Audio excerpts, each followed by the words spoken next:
I'll be celebrating Garden Day with a party. I can't say I have a big garden, but I have a small balcony with some plants I look after, and I'll be inviting some friends to come round, eat some of my tomato sandwiches because I'm going to be growing some tomatoes.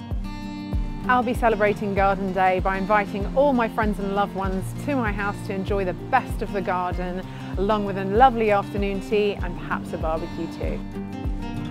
Definitely being with some friends and hopefully some of my family as well, but by just sitting back and taking in all the joys of spring. I will take time in my herb garden just to wander around, smell, have space.